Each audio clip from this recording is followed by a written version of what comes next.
Hello, hello. Hi. What an energetic crowd. Thank you so much. One of the things that we recapped was Biden's speech a couple months ago, just a couple months ago. You remember where he was standing like a demagogue in front of the blood-red wall, flanked by members of our media? You remember how scary that was? How demonic maybe that was? And do you remember what he said? Do you remember what he called us? He said, that's right, he said, MAGA Republicans are a threat to democracy, are an enemy of this American experiment.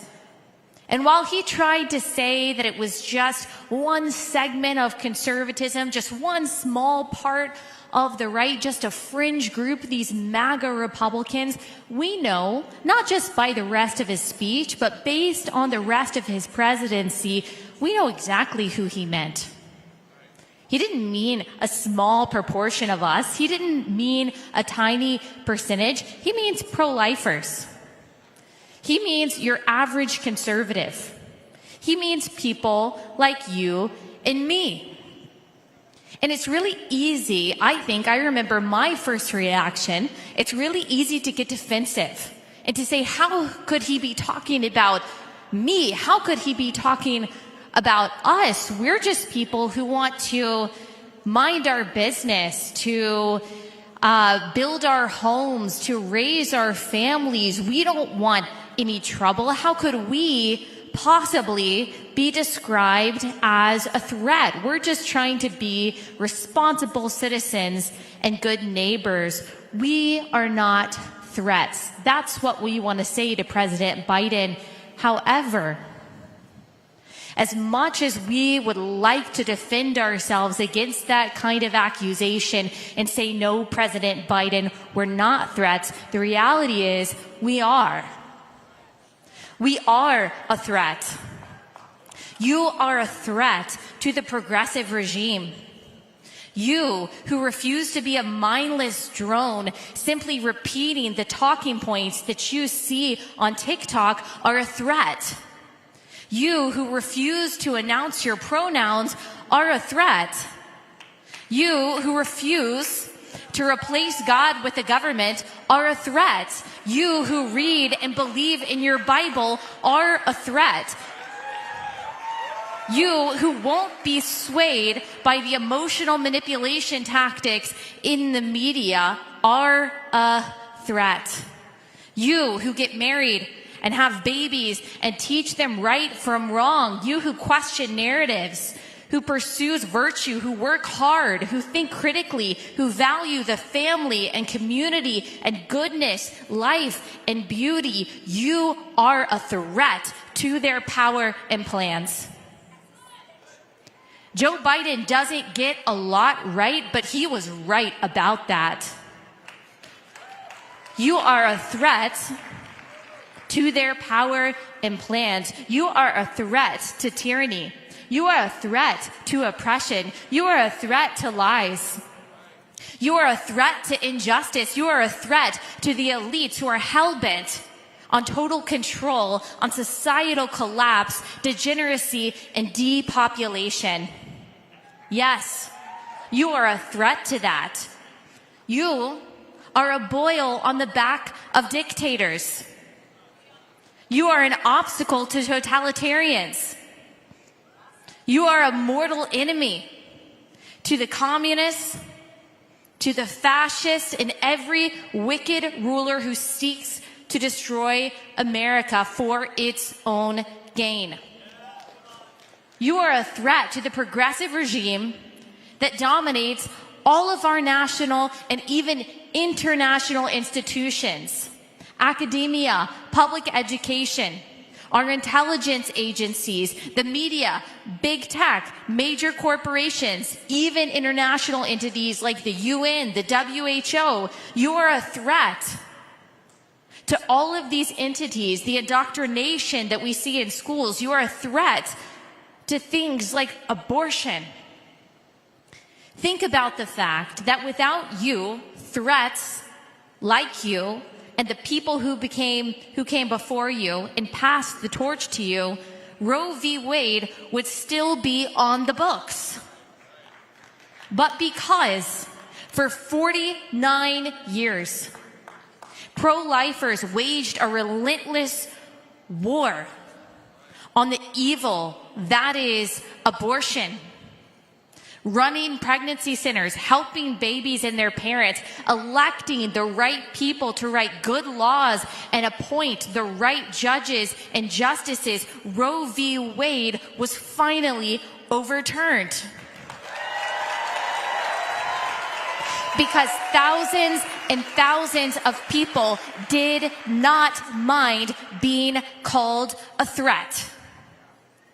Something that we did not think would ever happen, but was the result of the pro-life movement, the underdog, staring in the face of the giant, this abortion lobby, this evil anti-human system, pointing its finger in that giant's face and saying, "It is on." And there's nothing you can do to stop us, saying we're not going to give up, we're not going to get tired, this is not over. We're going to be at this for 49 years until we see Roe v. Wade overturned. And we did it. And guess what? We're not done. Now we push our state legislators to pass laws protecting the dignity of unborn children. You are right, President Biden. We are a threat to the slaughter of unborn children.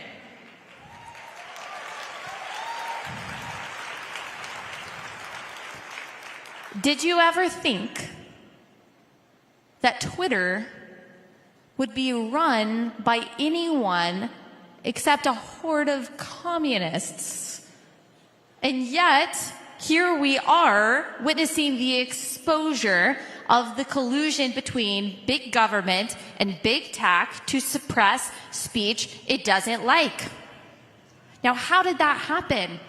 How did Twitter get under this new leadership so we could see this radical transparency that will hopefully lead to accountability and good change?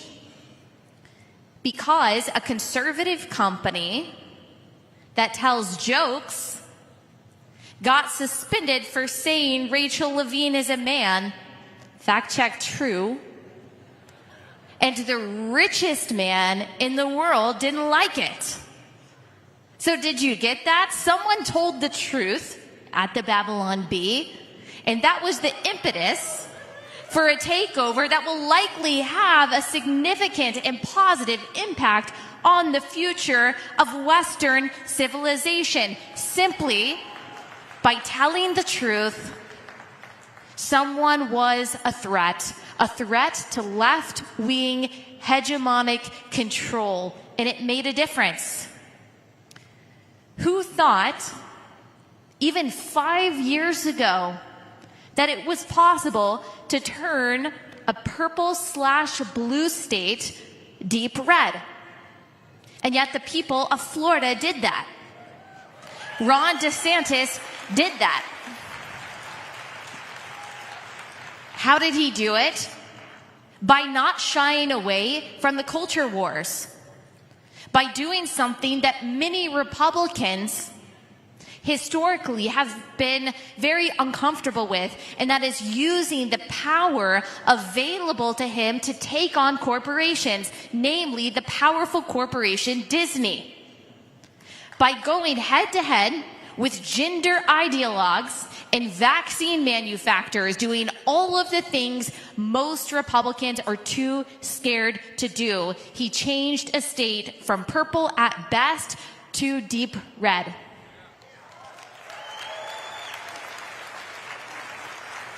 He posed himself as a threat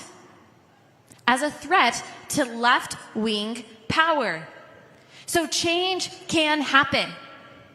This battle can be won. If you continue to be a threat to the progressive powers that be, if you continue to fight for that which is good and right and true, if you commit to only saying that which is true, if you play your part in taking over your school board, your city council, your local positions, in keeping your church away from the disaster that is social justice theology, if you start a family, have kids, raise them to be godly and wise and brave, if you infuse light and truth and courage into every sphere that you occupy, no matter how big and small, if you take seriously every role that you have and you see it as an opportunity to be a representative of truth, no matter how much you're bullied or intimidated, if you welcome the label of being a threat to evil, then yes, things can change. So I don't care where the movement goes, where the political parties go. I will continue to be a threat to what I see as our country's moral decay. I will continue to be a threat to confusion, to chaos, to degeneracy, to the exploitation of children, to tyrannical regimes, to corruption. I will continue to say and do what God calls me to, and I'm confident that you will too. Abraham Lincoln said this: "My concern is not whether God is on our side. My greatest concern is to be on God's side, for God is always right." God is always right. Therefore, the wisest and most effective thing that you can do in the fight for our country is to be on God's side and to be a threat to evil. Thank you.